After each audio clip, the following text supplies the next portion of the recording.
Bem, estamos aqui mais uma vez no nosso podcast da AldizaCast. Eu sou Eduardo Melo, CEO do Grupo Aldiza. Hoje recebendo nossos convidados, né, o Ricardo Monello, meu sócio também no Grupo Aldiza, e aqui ele vem falando pela Monello Advogados, que ele é sócio também da Monello Advogados, claro, como vocês sabem.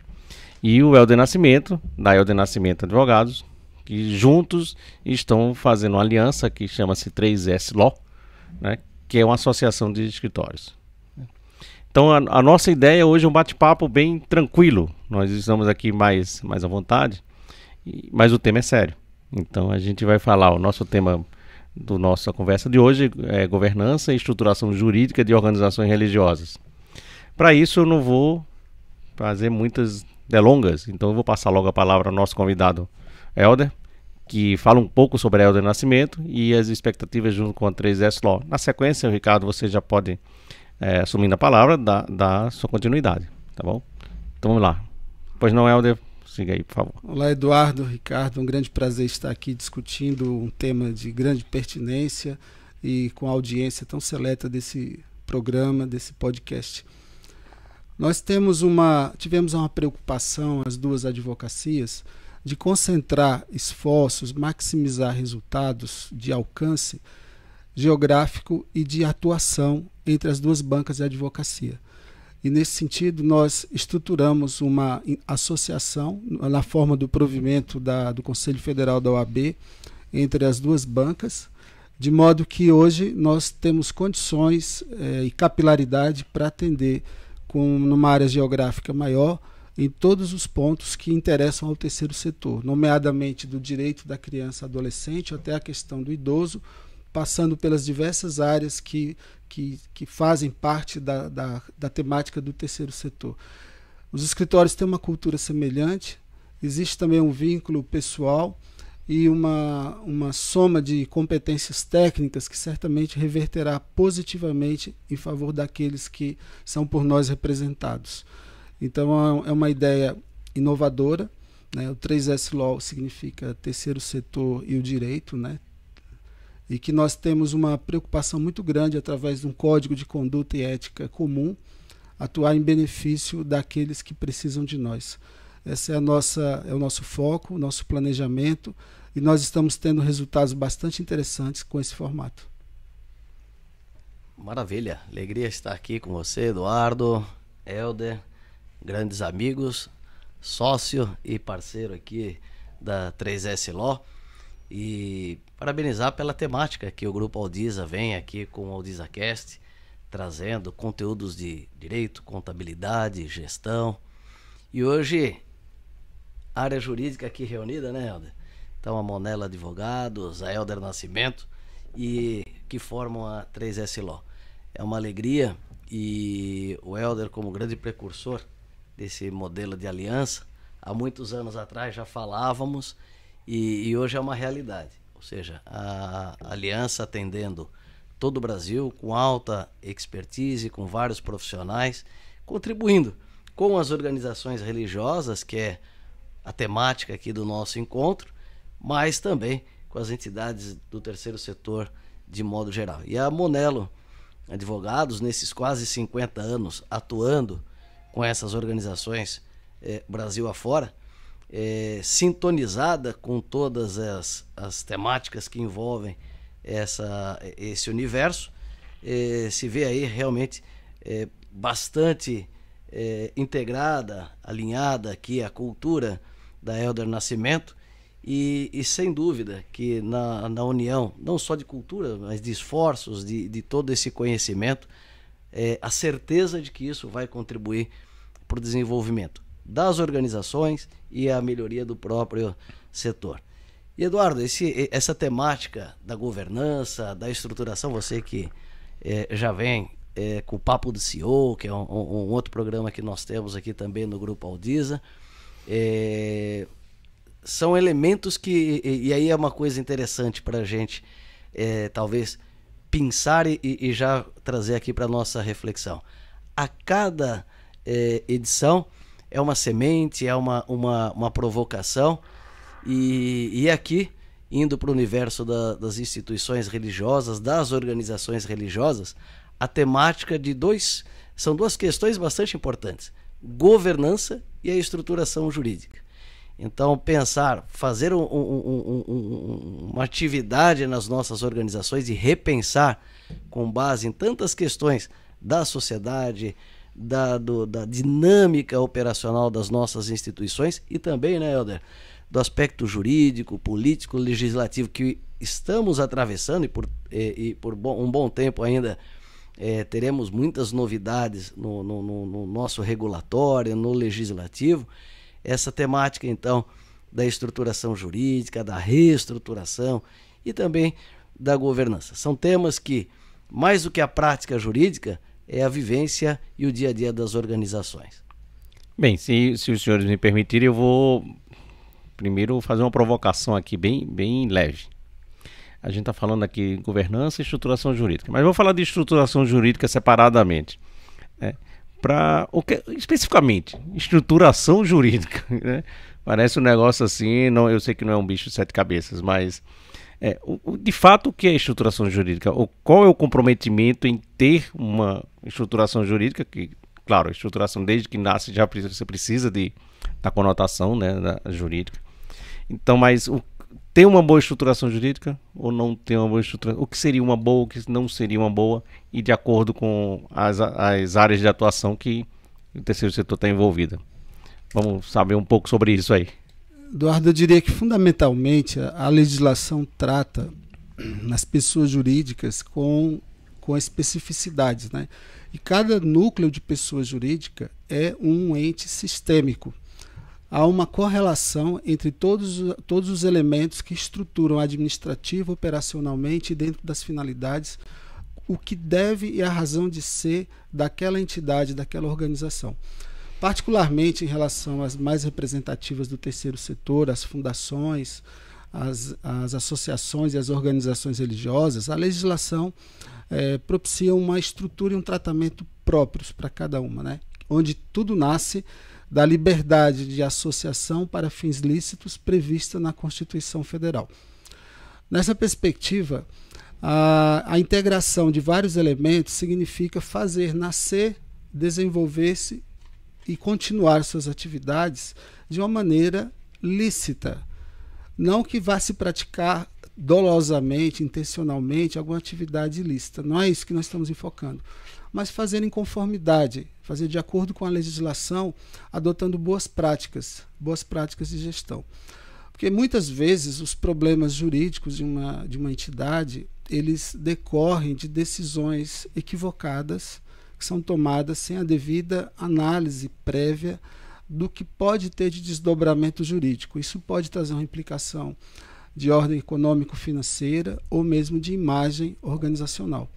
Então, a estruturação, eu diria que ela é a espinha dorsal de qualquer pessoa jurídica, especialmente no terceiro setor, que tem que transcender a fase do idealismo e do amadorismo eventual para uma consciência de uma estruturação profissional organizada, o mais técnica possível, com boas práticas. Isso aí decorre de estudo, aprofundamento, sintonia com as atividades fins da organização e com uma boa performance do ponto de vista legal, um staff legal que possibilite que a entidade esteja sempre alinhada com seus propósitos, né?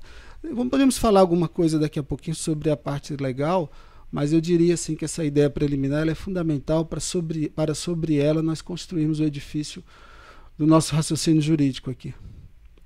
Eu vou de maneira bem leiga, antes do Ricardo comentar, pegar o sonho do idealizador, ou idealizadora, ou pessoas que se juntaram para isso, e colocar no papel.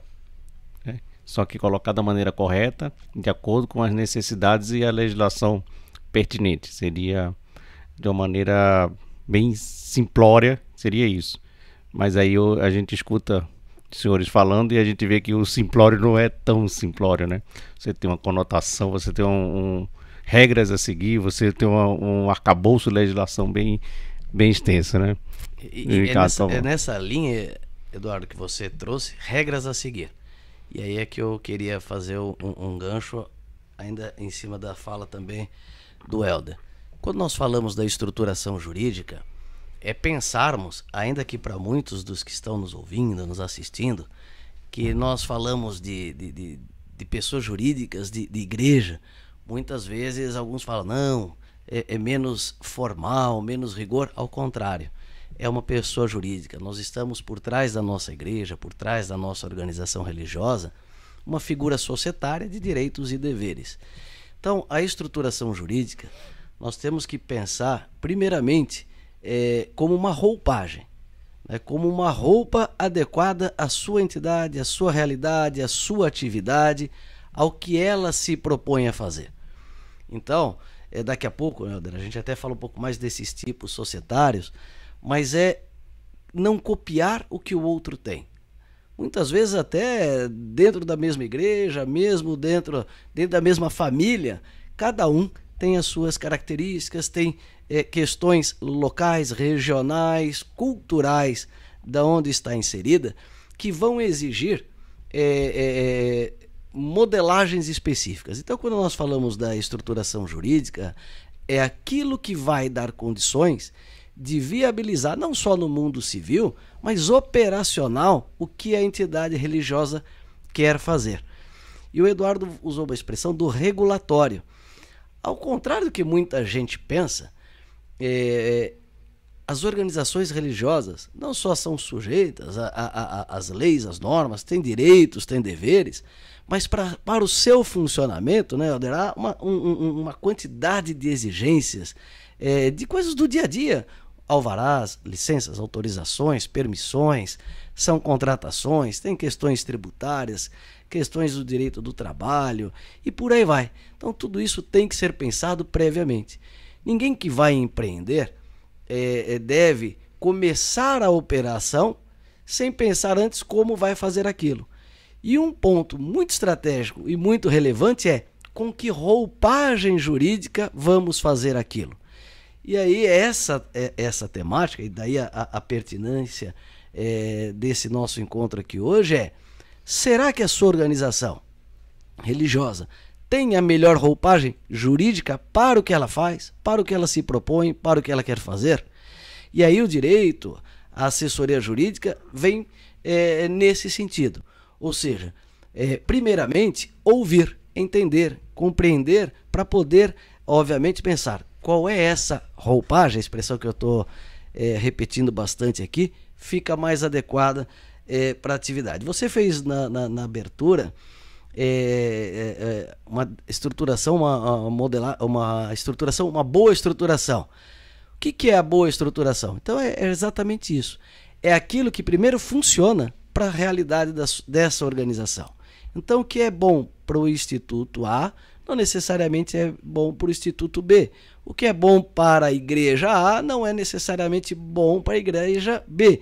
Agora, todas elas estão, como você disse, sujeitas a um regulatório bastante complexo, né? Então, mesmo uma entidade que seja puramente um templo, tem a sua organização religiosa, como muitos falam, uma pequena organização, ela tem direitos e também tem deveres, com a legislação e outros órgãos. Eu vou trazer um questionamento também aqui, que não adianta você pegar na internet um modelo, ou dito modelo, e aplicar na minha igreja. Você traz aí exemplo, então, às vezes até igrejas do mesmo credo, igrejas com parecidas, com atuações parecidas, mas muitas vezes a estruturação ela fica diferente, né? Mas em que ela ficaria diferente? Como é que a gente poderia identificar essa diferença e por que não simplesmente copiar, né? Eduardo, eu diria que a estruturação, assim como ela é uma roupagem, né, ela se dá a partir do estatuto da organização. Vez ou outra alguém nos demanda assim, eu queria um modelo de estatuto. Não existe modelo de estatuto. Não existe isso. Dificilmente uma roupa serve para duas pessoas. Então o estatuto ele é artesanal, ele é construído conforme os propósitos, e toda entidade tem um propósito. Precisamos ver a quantidade e a qualidade dos associados, precisamos entender como você vai caracterizar, por exemplo, uma organização religiosa, muitas vezes ela aparece na estrutura social como sendo uma associação com fins confessionais. Muitas igrejas, as nossas igrejas evangélicas, têm o formato associativo, em maioria, e colocam lá questões do tipo: são membros da associação todos os batizados. Isso é um problema para você classificar, por exemplo, o quórum numa assembleia. E quando surgem crises institucionais, o estatuto muitas vezes não dá todas as respostas necessárias.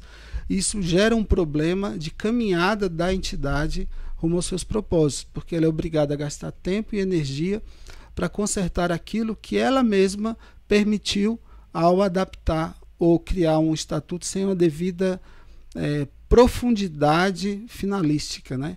Aquilo a que ela se destina.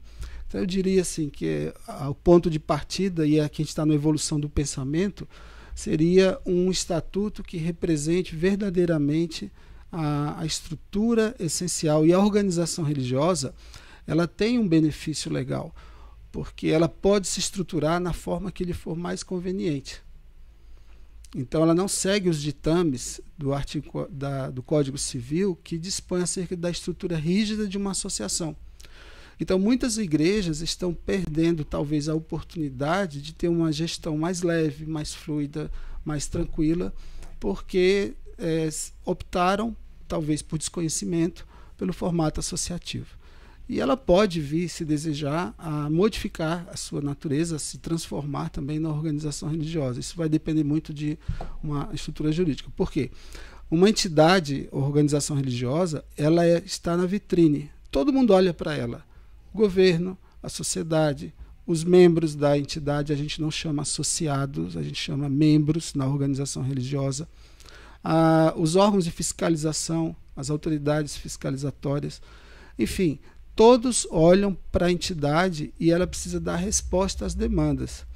E, lamentavelmente, nós temos observado situações que nos chegam de entidades religiosas fraturadas, do ponto de vista jurídico, econômico, financeiro, porque tomaram decisões eventualmente equivocadas no passado, com a visão que tinham. Isso gera um passivo econômico-financeiro e às vezes até de estruturação nas relações com seus líderes religiosos, com os membros, com o coro, enfim. Tudo nasce do estatuto, né? Ele é o DNA da organização. Primeira coisa que a gente faz quando vai conversar com uma entidade religiosa, a gente pede para ver o estatuto. O estatuto conversa com a gente, ele nos diz o que está e nos permite comparar rapidamente a realidade com o que está colocado lá. Então, eu diria que isso, fazer um estatuto bem feito, bem estruturado, de acordo com os propósitos institucionais. Na sua colocação, Helder, se me permite, eu vi bem claro aí, a organização da igreja se caracteriza como associação, né?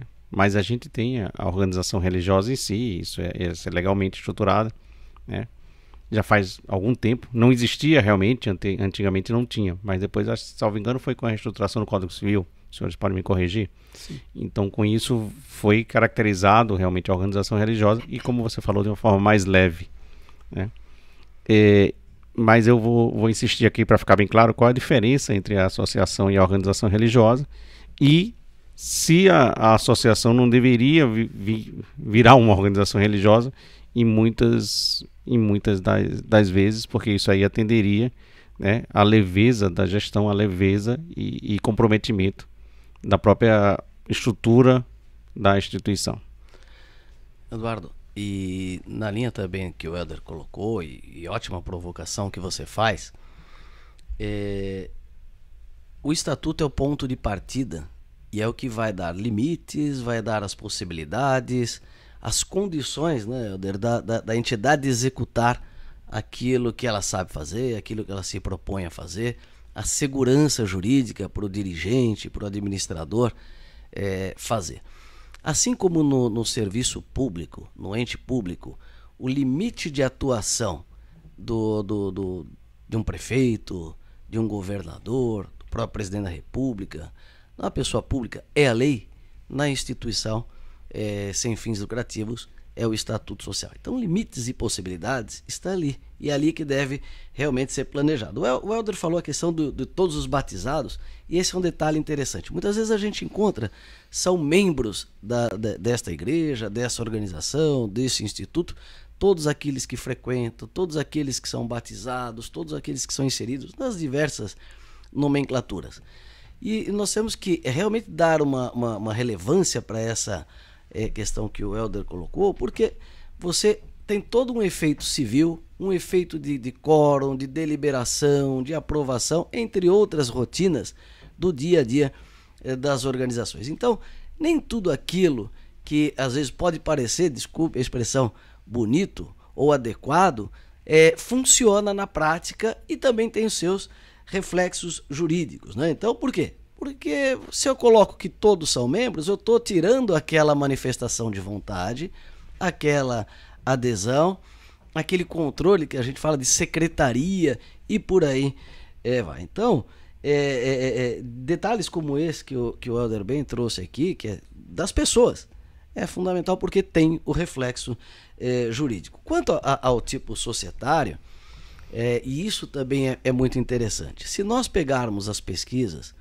que mapeiam o terceiro setor, o MIROSC, o Marco Regulatório das Organizações da Sociedade Civil, principalmente o IPEA, nós vamos ver que a grande predominância de tipos societários são as associações, quase 90% do terceiro setor brasileiro. Mas nós também temos que fazer granular um pouco mais esse negócio e vamos perceber que eles colocam fundações, associações, organizações religiosas.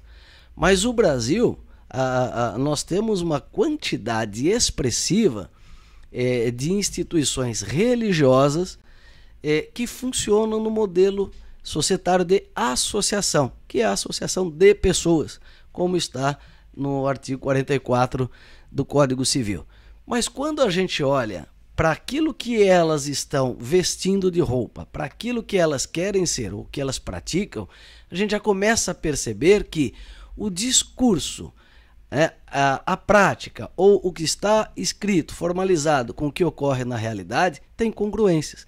E a gente percebe aí que o modelo de associação, ainda que confessional, para muitas delas não é o melhor modelo.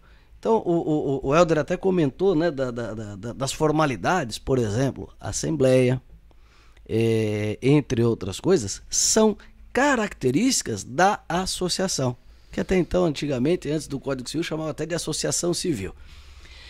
Isso, para algumas instituições de igreja, não é a realidade. Por quê? Porque o processo deliberativo não necessariamente se passa, é processado dentro de um âmbito de assembleia. Pode ser até num colegiado. E aí a gente percebe que aquele modelo que está lá juridicamente é válido. Então uma associação pode ser religiosa? Pode. Mas não quer dizer que é a melhor fórmula para todos. Ao passo que quando nós olhamos, e é um grande avanço, o Código Civil ele entrou em vigor em 2003, ou seja, temos aí 20 anos. Mas só em 2005, 2 anos depois, que considerando ainda a relevância das entidades religiosas no Brasil, que foi alterado para ter a figura, o tipo societário de organização religiosa. E qual é a grande diferença? É a liberdade da forma de organizar, da autogestão, do sistema de governo ou governança, que é a nossa temática.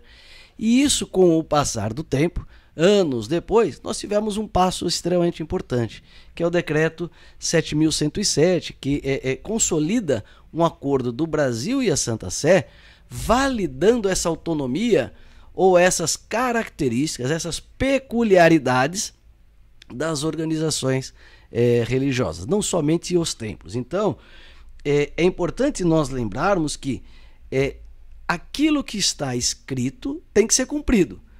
Mas eu tenho que formalizar no estatuto aquilo que realmente eu vivencio. Senão, muitas vezes eu faço uma amarração. Então, há tipos societários mais adequados para determinadas atividades. Aí o Helder pode até, já levantando a bola para você, Helder, porque quando nós falamos, né, Helder, das instituições religiosas, muitos olham para os noviciados, para os seminários, a formação, mas o universo é muito mais amplo.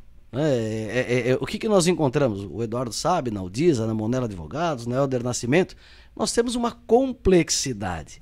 Hoje, organizações têm atividades de educação, muitas vezes de assistência social, de saúde, diversas pastorais, missões dentro e fora do Brasil, atividades de fomento, atividades que são geradoras de recursos. E aí, Helder, né, como é que você também está vendo essa questão da organização jurídica dessas entidades e as dificuldades que elas vêm encontrando no tipo societário que muitas vezes estão inseridas? Ou seja, é importante analisar essas atividades num contexto de viabilizá-los ou saber onde eles ficam melhor alocados? Interessante. Me permita complementar um pouco, se é que isso é possível, né, em relação ao que foi dito aqui. É que muitas vezes diz, mas não tem problema, todas são sem fins lucrativos, associações, organizações religiosas, eu não vou mexer com isso. Qual é o órgão máximo deliberativo de uma associação pela legislação? É a sua assembleia, ela pode destituir administradores. Numa organização religiosa, diferentemente, nós temos a hierarquia e a disciplina milenares das estruturas confessionais religiosas. Cada uma tem sua forma de gestão, de organização. Então nós precisamos entender e preservar essa estrutura histórica e não engessá-la no formato de uma legislação brasileira que inviabilize a continuidade quando ocorre um conflito na entidade. Então a estrutura rígida das associações não se aplica às organizações religiosas, bem dito até aqui. Do ponto de vista da estruturação, até diria assim, quando você registra em cartório que você tem que identificar o CNAE da atividade, nós temos um CNAE, Cadastro Nacional de Atividade Econômica, específico para a organização religiosa, que é para fins pios, morais, celebrações de culto, etc. E, estranhamente, essas entidades precisam subsistir e elas têm viabilizado, do ponto de vista fiscal, o enquadramento numa atividade secundária que lhe propicie rendimentos. Isso aí é um problema jurídico que está, segundo já conversamos, sendo analisado ainda pela Receita, mas inviabiliza. Então, muitas acabam vindo para o formato associativo para poder desenvolver outras atividades. Então, quando se trata de uma igreja que vive basicamente da contribuição, das ofertas dos seus fiéis, você casa muito bem a organização religiosa por enquanto. Nas outras obras, por exemplo, canais de TV, rádios, editoras, venda de alimentos, produtos religiosos, vestuário para os momentos de formação, encontro, você precisa enquadrar em outro formato. O ideal é que você tenha hoje cada coisa colocada no seu encaixe, né, conforme a finalidade, mas entender que o Estado brasileiro, embora tenha avançado muito no acolhimento das entidades religiosas e das associações, ainda não aperfeiçoou plenamente esse processo. Então, a subsistência de uma entidade religiosa que deseja explorar uma atividade meio para atingir o seu fim ainda é um complicador legal. Muitas estão conseguindo participar em outra pessoa jurídica, como associada ou sócia, para que a distribuição de resultados na empresa ou a consecução de objetivos fins controlada pela organização religiosa possa se manter de pé. Em outras palavras, sócio de uma empresa que explora uma atividade econômica que gere resultados para a organização religiosa é um caminho que, embora a Receita tenha uma solução de consulta, né, os COSITs, mais de um. Isso que eu ia até jogar dar uma incendiada aqui, né, falar um pouquinho. A Receita Federal sempre... só te interrompendo mais rapidamente, né? A Receita Federal é um caminho que a gente precisa avançar muito. Há uma desinformação e uma dificuldade para o exercício de direitos, e aí muitas vezes é necessário até judicializar. E a Receita Federal tem sido um grande desafio, a habilidade das instituições para exercer esse direito, forçando muitas vezes até uma aceleração, né, Helder, nessa reestruturação que a gente vem percebendo. Se me permite, pois não seria então oportuno eu ter a organização religiosa como uma mantenedora, não mantenedora no sentido nato da palavra, porque ela não vai manter, mas ser mantida, ser a mantenedora ou a visão global das demais instituições que poderiam ser convertidas ou estruturadas como associações, e daí suas associadas ou seus associados pelos repasses ou de acordo com a legislação, quando se permite remuneração para determinados associados em determinados cargos, eles pudessem fazer essa doação para a organização. Poderia ser uma saída. O que é que os senhores entendem em relação a isso? Eu vejo assim, só para fazer uma figura, no mundo empresarial nós temos a holding, né? No terceiro setor nós podemos chamar de mantenedora institucional.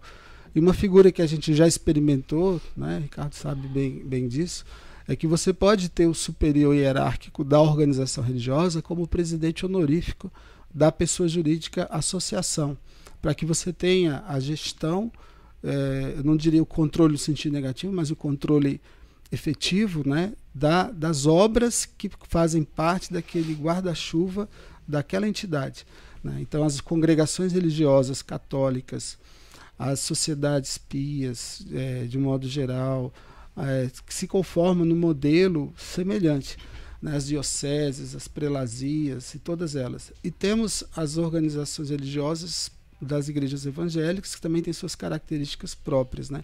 Então, esse controle organizacional com mais de uma pessoa jurídica, ele é possível, dependendo, inclusive, da capacitação constante dos gestores, no sentido de bem conduzir as atividades para suas finalidades. Então, criar, inclusive, uma estrutura interna de governança, com até mesmo um código de ética interno, né? Isso favorece muito e contribui muito para você ter decisões acertadas, coerentes, de acordo com a legislação e cumprimento das atividades fins.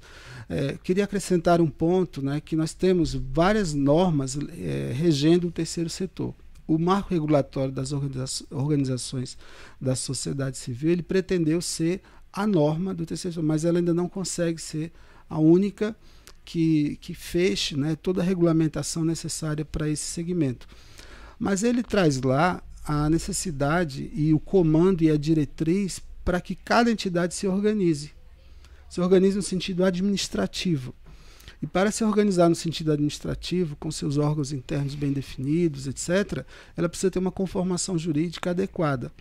E, eventualmente, a cada mudança na legislação, fazer os ajustes que se impõem para que ela esteja sempre em sintonia com o ordenamento jurídico. Então, nós conhecemos entidades que são minimamente organizadas e outras que já têm um nível de governança, de gestão bastante avançado. As que conseguem se manter de pé, inclusive oferir mais benefícios, inclusive em parcerias eventuais, são aquelas bem estruturadas, bem organizadas, com um nível de governança maduro. E todo mundo pode chegar lá. A governança ela não se restringe às grandes entidades, né? A organização religiosa, de maneira particular, entendemos que precisa ter um nível de governança bem refletido, bem estruturado, bem organizado. Por quê? Porque ela trabalha com a fluidez do credo, né? Trabalha com não diria só a fluidez de alguns, mas eu diria com a convicção da maioria. Então isso implica às vezes interpretações doutrinárias que repercutem numa entidade que não está juridicamente, estatutariamente bem organizada.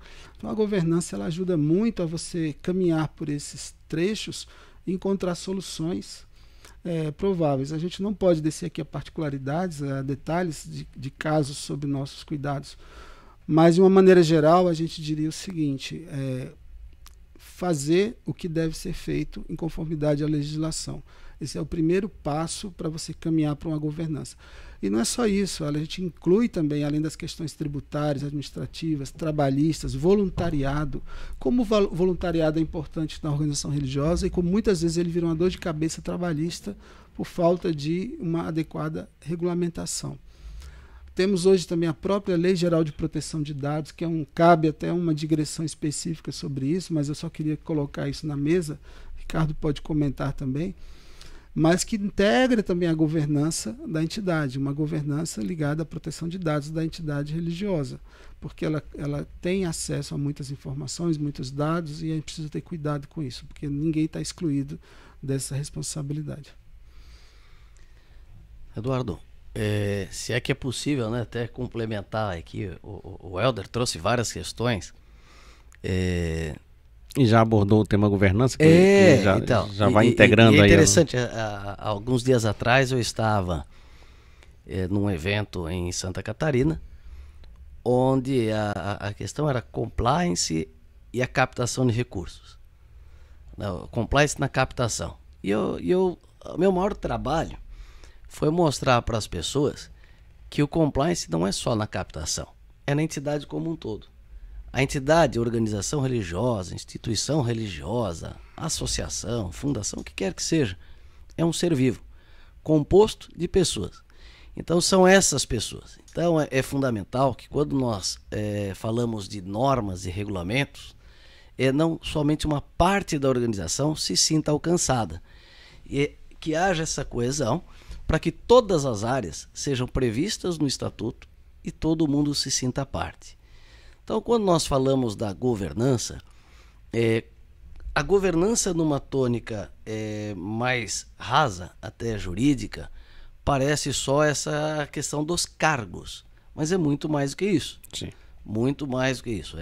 Existe um lado de cultura, de governo, de condução da entidade, cultura e processos, procedimentos para proteger os ativos, as pessoas, dar sustentabilidade, perenidade, mas tudo isso precisa ser colocado de uma forma objetiva dentro do estatuto. Então, ter ou não ter uma assembleia, ter ou não ter um conselho, ter ou não ter comitês, são questões que cada organização vai amadurecer à medida que ela cria o seu governo, a sua forma de andar. A governança não pode ser um elemento para travar, mas para dar viabilidade. Agora, viabilidade com segurança. Eu posso afirmar para vocês que boa parte das instituições, por estarem no manto da religião, muitas vezes ou se sentem não tocadas por algumas obrigações, ou se sentem muito confortáveis e acabam cometendo pequenos erros no dia a dia que pode virar sérios problemas, inclusive para quem dirige essa igreja, essa instituição religiosa. Então, quando a gente olha numa governança em sentido amplo e todo mundo fazendo parte, são todos os irmãos, todos os membros, todos os associados ajudando a cuidar daquela personalidade. E aí a gente percebe que é tão importante quanto essa finalidade, essa atividade fim, outros aspectos a gente pode pensar na estruturação, na gestão, no governo dentro da instituição. Por exemplo, as suas fontes de financiamento. O que sustenta uma organização religiosa? São as contribuições de fiéis? O Helder falou um ponto importante. A instituição religiosa pode fazer parcerias pelo MIROS, que é a Lei 13.019? Pode.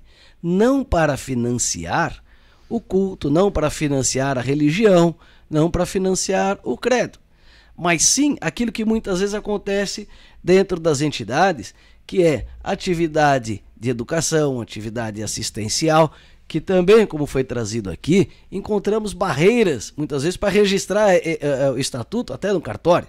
Valeria até uma outra conversa só para falar desses problemas burocráticos, né, de se conseguir o registro, ou até uma alteração, uma verbação, no tocante ao registro de uma instituição. Então, as atividades no dia a dia têm que ser pensadas e trazidas para o estatuto, executadas com base no estatuto e na lei, contabilizadas, inclusive, né? Eduardo aqui também, como contador, pode falar disso, mas pensar mais amplo.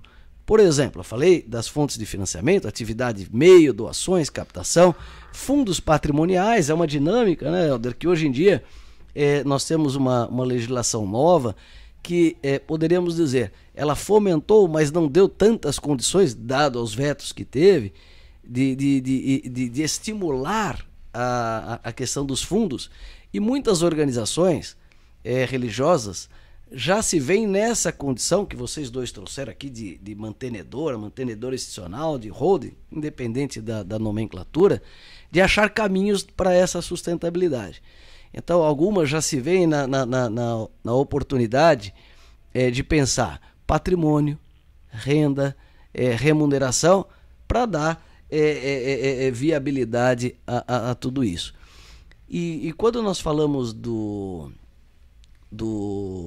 cartório, dessa questão, que o Helder também no trecho anterior falou de associação religiosa, de organização religiosa, a gente tem, né, Helder, você pode até comentar um pouco, um outro desafio que o Acordo Brasil-Santa Sé, muito embora voltado para as relações, vamos dizer, com a Igreja Católica, não é exclusivo para as organizações da Igreja Católica.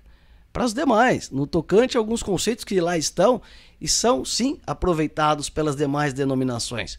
Por exemplo, no tocante à imunidade, o acordo, decreto 7.107, estabelece, cumpridos os requisitos da lei, uma entidade religiosa pode ser filantrópica ou entidade beneficente de assistência social. Mas na prática a gente percebe, de um lado, algumas incongruências, algumas dificuldades para exercer esse direito, de outro lado, o que a gente também encontra em vários clientes. Não é interessante, às vezes está tudo misturado. Então é importante nós olharmos essa estruturação como um caminho também de autoanálise, de uma reflexão do o que é melhor. O momento que nós estamos hoje, Eduardo, eu posso afirmar com tranquilidade, há um cenário legislativo, normativo em cima da mesa que faz com que a maioria das organizações religiosas tenha que falar, eu estou, como na expressão que eu usei no começo, com a roupa adequada para aquilo que eu me proponho a fazer ou estou realizando. E aí a gente percebe que essa reflexão jurídica, mas não só jurídica, estratégica, alinhada com a contabilidade, com fiscal, com patrimônio, com a gestão de membros, membresia, de associados e por aí vai, precisa ser extremamente integrado. Num outro momento que eu estive participando e palestrando sobre governança, eu trouxe uma reflexão, que aí você me lembrou agora, o cuidado que a gente tem que ter com a palavra governança. A gente hoje fala burocracia, né? A burocracia a gente fala mais no sentido pejorativo hoje, quando a gente pensa em burocracia. Burocracia são aquelas questões que dificultam o andamento de processos, procedimentos. E, na verdade, não é. A burocracia em si são métodos, processos e procedimentos que registram, né, cada um das atividades. E aí registram documentos, registram ações e etc. A governança, de um modo geral, vem, em algumas vezes, já sendo também descartada por se entender que é mais uma burocracia. E aí, veja só, eu volto a dizer mais uma burocracia, ou seja, no sentido pejorativo da palavra burocracia, do que de fato não é, e chamando de governança de burocracia, ou seja, eu criando, não precisa, porque isso cria dificuldade para eu tomar decisão. E, na verdade, a própria estruturação, quando se fala aí, e a gente falou aqui, os senhores trouxeram sobre a organização religiosa, sobre associações e etc., a necessidade da gestão. A governança, sim, é o modelo, o método, processos, procedimentos, é gestão em cima do todo. E sobre ela, as definições, claro, que precisam ser tomadas. Então, é gestão de quê? É gestão de patrimônio, é gestão de bens, é gestão financeira, é gestão do membro, é gestão do associado, e aí cada um desses itens podem se encaixar. Então, eu vou só tomar a liberdade de ler o parágrafo 1º do artigo 44 do Código Civil. O artigo 44, ele estabelece quais são as pessoas jurídicas de direito privado. Mas vamos pensar aqui aquelas do terceiro setor, como normalmente falamos. Então, as associações, as fundações e as organizações religiosas. E aqui está a grande oportunidade para as instituições de igreja.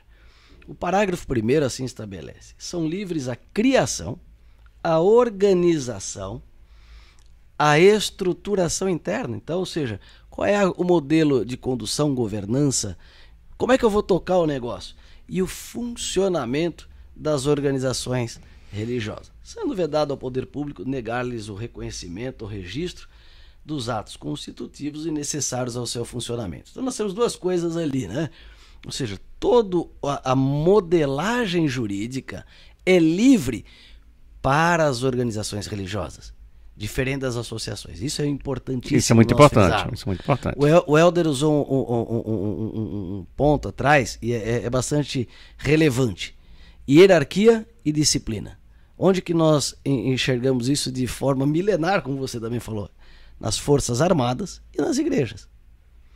Então, nós muitas vezes encontramos que as organizações religiosas querem uma estrutura de hierarquia diferente do modelo extremamente aberto das associações, que exige, entre outras coisas, a assembleia, a coletividade decidindo. Então, o que a gente percebe? Aqueles que estão nos ouvindo, que estão nos assistindo, tem que fazer a primeira análise. Pô, o meu modelo de comando, de diretriz, de disciplina, de hierarquia, como é que eu estabeleço isso? E aí a gente percebe que muitas estão usando uma roupa, se comportando de outra. Exatamente. No Brasil, nós vivemos num cipoal de normas, né? Você caminha abrindo caminho, abrindo as picadas para poder avançar. Se isso é verdade, por outro lado, não existem palavras inúteis na lei. Isso a gente aprende desde a faculdade, né?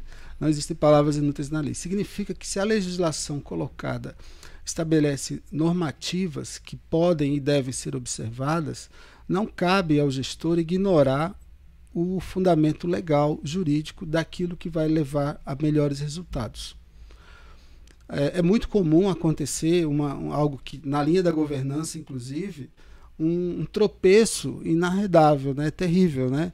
Que é quando o gestor, o líder religioso, muitas vezes adquire um bem, como eu já vi acontecer, adquire um veículo e manda o carnê para a entidade pagar, fazendo uma confusão patrimonial terrível, né? Então você não tem uma governança contábil adequada, isso vai dar problema tributário, isso pode gerar autuação, desvio de finalidade. Cartão de crédito corporativo. Cartão de crédito corporativo. E depois a entidade, ao invés de aplicar os recursos que ela tem para fazer o bem às pessoas, ela está obrigada a provisionar valores para pagar autuações ou passivos de natureza tributária, eventualmente trabalhista, de ordem civil, etc. Então, falta de observância de cuidados mínimos. Né? Não é só pregar a palavra, é preciso fazer isso, mas seguindo a estrutura que o ordenamento jurídico brasileiro delimita. Qual seria a consequência de a gente não ter um ordenamento jurídico preciso, diria?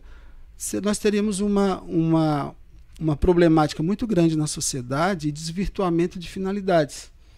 Se com todo esse regramento nós vemos condutas desviantes, eventualmente, não é? Nós precisamos entender assim, que cumprir normas de acordo com a legislação, com boas práticas de governança, vai favorecer o crescimento da entidade, o desenvolvimento da organização religiosa, a consecução dos seus objetivos, a satisfação dos seus membros, a expansão das obras. Tudo isso decorre de boas práticas. Diria assim, as boas práticas são fundamentais. Então, se eu não tenho todo o conhecimento e toda a informação sobre todas as áreas nas quais eu tenho que estar inserido, eu devo buscar apoio de pessoas que na comunidade, que na igreja, que na sociedade existam e que podem contribuir para o alcance dos resultados pretendidos. Isso é fundamental, que a gente tenha um planejamento. Né? Um planejamento mínimo. Se quiser chamar de estratégico, chame de estratégico, mas a gente tem que ter planejamento, indicadores, prazos, metas, buscar resultados comuns. Então, quando a gente disse no início que as organizações religiosas e as demais pessoas jurídicas são um corpo sistêmico, é porque tudo está correlacionado. Assim como o corpo precisa estar com todos os seus órgãos em pleno funcionamento para que se possa identificar alguém como saudável, a entidade também tem que estar atenta a isso. Muitas vezes a demora na tramitação dos atos jurídicos faz pensar que está tudo em paz. E não raro ocorre de virem situações a aparecer que, uma surpresa, agora eu fui, na gestão anterior foi feito isso e agora eu fui surpreendido, não é meu problema, é do outro líder religioso. Não, o problema é da entidade, da organização. Então a gente percebe ainda que há tropeços e por isso que a gente está trazendo a importância desse tema, para chamar a atenção da necessidade de estar em conformidade, de adotar boas práticas, bons princípios de gestão, de comunicação, de formalidades internas, de cumprimento do estatuto, de cumprimento da legislação. Isso é um amadurecimento com o tempo. Ninguém faz uma reunião de 2 horas e sai expert em governança. É a prática, é a vivência, é a singularidade da organização que vai favorecer esse pleno amadurecimento. Muito, muito bom. Muito bom, acho que esse nosso debate que a gente está avançando. Então a gente já permeou aí em estruturação, em governança e estamos evoluindo. Eu queria só fazer uma provocação. Talvez fugindo um pouquinho do tema, mas vai se encaixar. E como é que fica o SEBAS nessa questão da organização religiosa? Cabe SEBAS? Né? Porque muitas vezes a gente vê, a gente que trabalha no terceiro setor há muitos anos, a gente vê instituições com SEBAS, sem SEBAS, etc. A gente faz avaliação se vale a pena ter, se não vale. E, bem, o tema é profundo. Mas especificamente na organização religiosa, cabe SEBAS? Esse tema, Eduardo, é bastante interessante. No começo dos anos 94, 95, o então Conselho Nacional de Serviço Social, que depois também, já alterando o nome, ficou CNAS, emitiu uma resolução que todas as atividades religiosas deveriam ser desmembradas das instituições, ou seja, fazer uma cisão, tirando tudo que era religioso de uma entidade de assistência social. Aquilo, além do aspecto jurídico, inconstitucional, uma aberração, né, e o que a gente vê muitas vezes por todos os cantos até hoje, na hora que a entidade vai exercer o seu direito, veio como uma afronta, inclusive. Porque a ação social filantrópica no Brasil está extremamente alinhada e ligada à presença dos religiosos. Então foram os religiosos que trouxeram as primeiras escolas, os primeiros atendimentos assistenciais, como a Santa Casa, também vieram com os portugueses, ali em 1543, se eu não me engano, em Santos, da questão do atendimento à saúde. Então a assistência social brasileira, ela está intimamente ao trabalho missionário das igrejas, não só católicas. Então, nós tivemos, nessa história bem mais recente, né, dos anos 90 para cá, diversos ataques às instituições de igreja quando estas executam as suas atividades assistenciais. E a Constituição, ela não faz essa distinção que a entidade beneficente tem que ser associação, fundação ou organização religiosa. Ela simplesmente deixa claro como entidade, como pessoa, como ente, desde que preencha aqueles requisitos na lei. E hoje nós temos a Lei Complementar 187.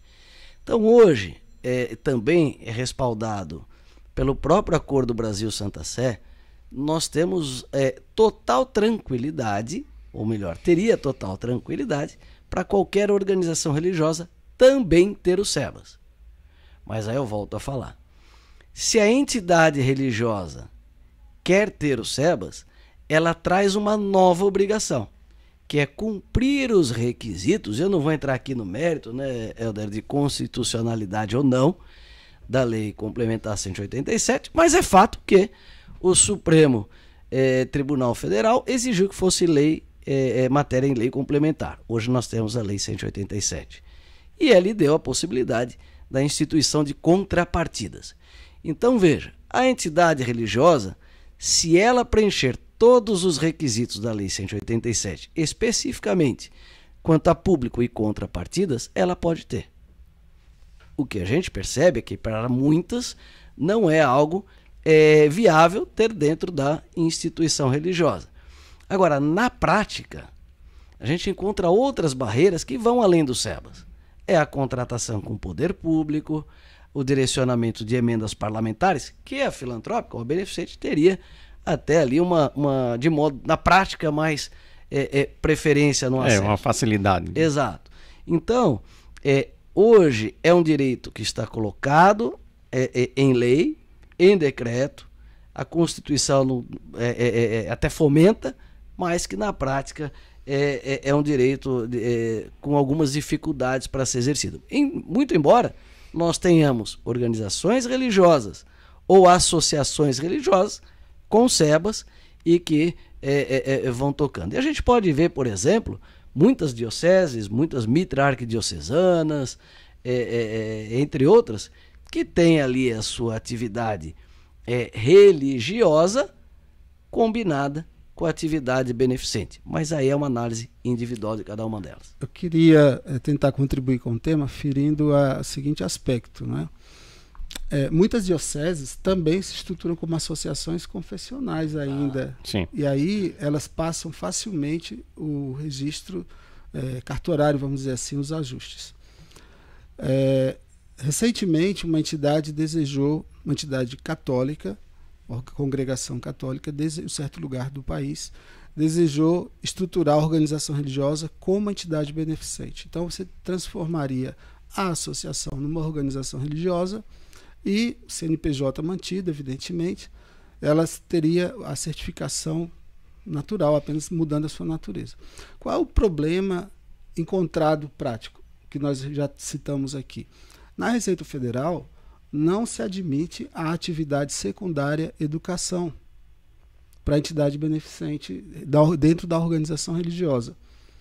Então, poder-se tentar uma medida judicial para forçar a Receita Federal ou a criar um CNAE específico ou a ser suprido o ato jurídico para que a entidade pudesse fazer. Então, em tese, a lei não proíbe, não cria nenhuma restrição a que você tenha uma organização religiosa com SEBAs. Mas, na prática, é inviabilizado. Segundo, nas congregações religiosas, não raro, devido à sua tradição mais de século no Brasil, muitas delas, né, que você segregue a atividade religiosa da atividade educacional, por razões diversas, que somente o estudo do caso concreto vai recomendar. Não é dizer assim, não é, digamos, novamente, não é uma receita de bolo, não é um modelo, não é uma cópia. Serviu para a instituição A, então nós vamos fazer assim. Já vi instituições filantrópicas, beneficentes, que fazem uma confusão como prática religiosa, mas você lê o estatuto e não há uma vírgula, uma letra, nada que faça uma menção ao aspecto confessional. Terrível, mas já encontramos isso pela frente, instituições respeitadíssimas no país.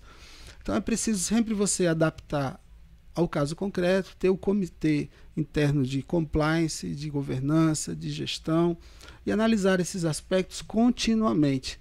Ninguém está plenamente certificado para dizer eu estou em conformidade absoluta. É preciso ter um processo de integração. É isso, Eduardo. Que bom, que bom. Excelente. Eu vou até...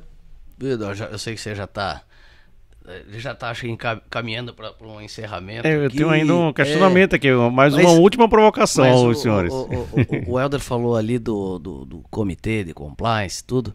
Lembrando isso, quando a gente fala de governança, e além de advogado, todo mundo sabe, eu também sou contador, auditor. Algo que é um pilar da governança é a transparência, assim como a prestação de contas. Então, essa preocupação que o Helder trouxe, ela é extremamente relevante. E um dos principais pontos para que a entidade religiosa tenha segurança vai estar calcado em dois elementos: controle interno e boa contabilidade.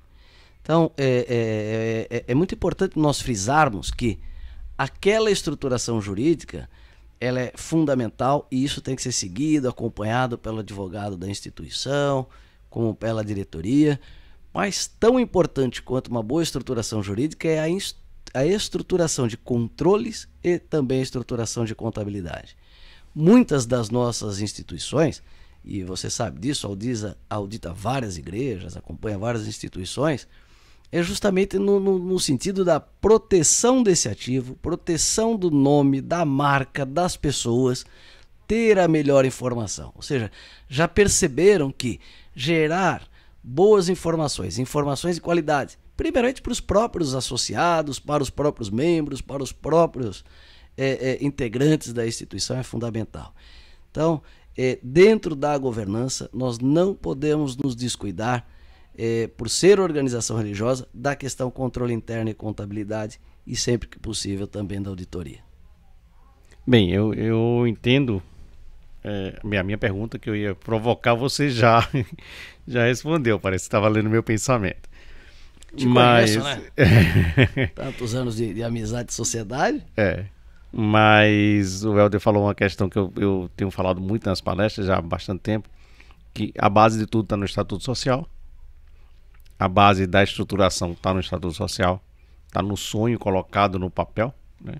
No Estatuto Social, o carisma que vem para o papel, a base contábil está no Estatuto Social, a visão de governança vem do Estatuto Social, né? E a visão do direcionamento da instituição vem do Estatuto Social. Ou seja, para que possamos ter uma bela estruturação jurídica e governança, nós precisamos de um Estatuto Social atualizadíssimo, que traga realmente, consiga transferir de maneira bem transparente o que de fato é aquela instituição, a organização, seja a organização religiosa ou qualquer uma das instituições sem fins lucrativos. Então, só uma provocação rapidinha.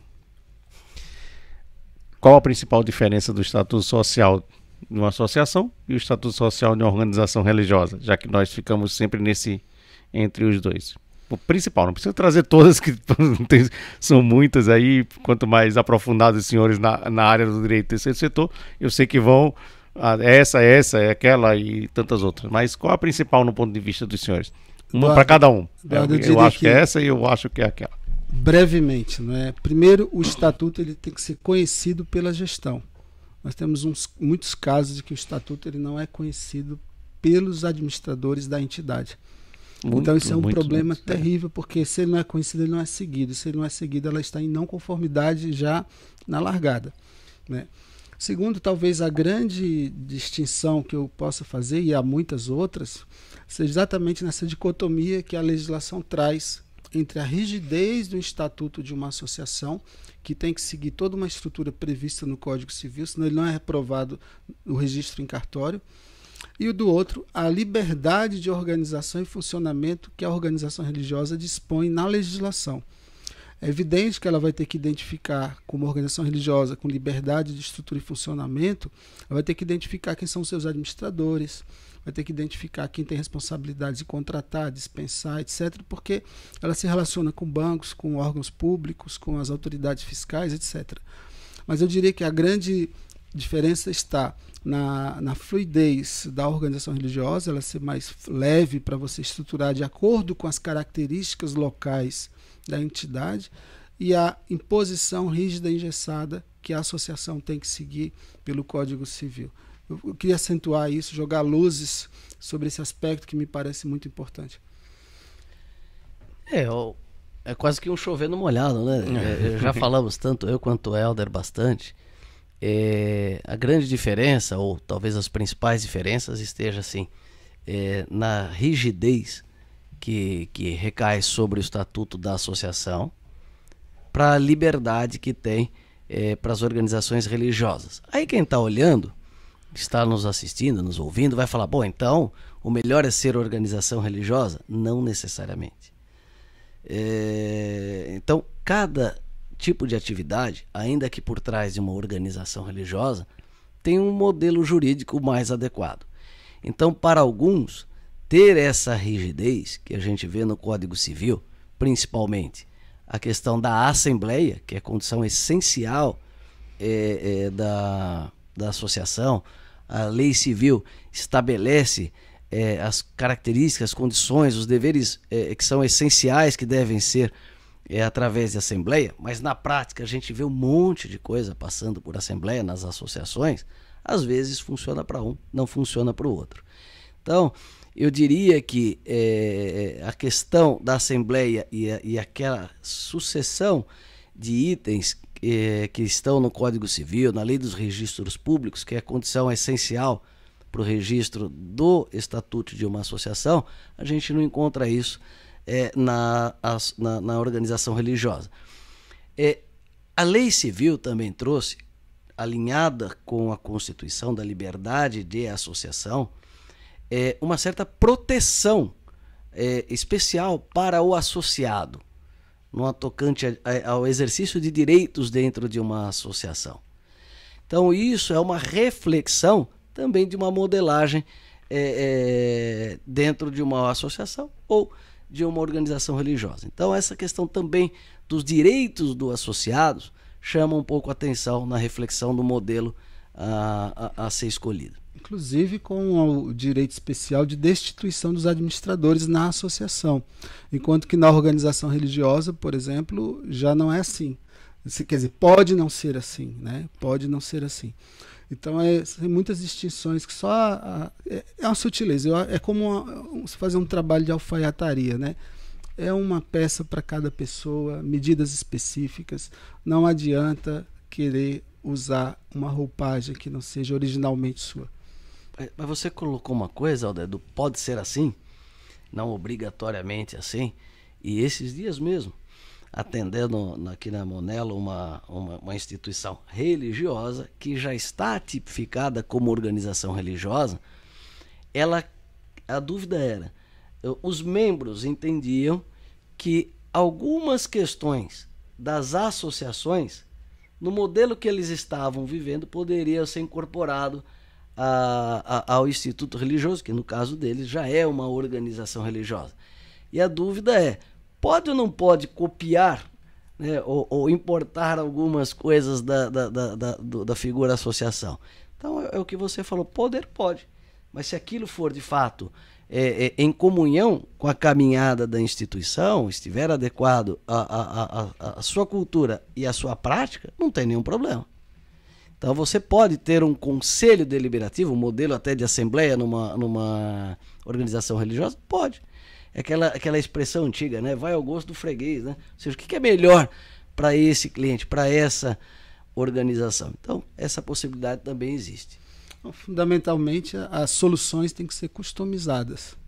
Cada caso é um caso, sobre cada situação você faz uma análise jurídica específica e de maneira salutar, integrada também com outros profissionais que integram a gestão, como, por exemplo, contabilidade. Você precisa ouvir algumas coisas e questionar a contabilidade para você trazer esclarecimentos que eventualmente repercutam no estatuto, a gestão administrativa, operacional, até mesmo a comunicação, porque a comunicação ela também produz efeitos jurídicos, né?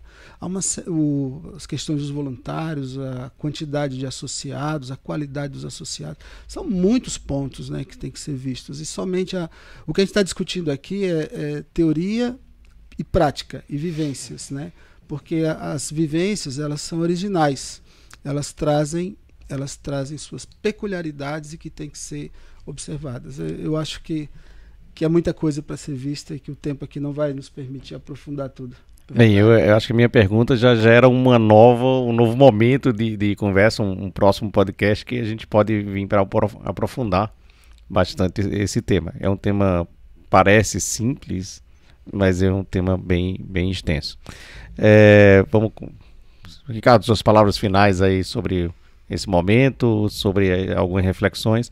Na sequência, o Helder já pode falar também, Helder, e eu falo por último aqui para a gente encerrar.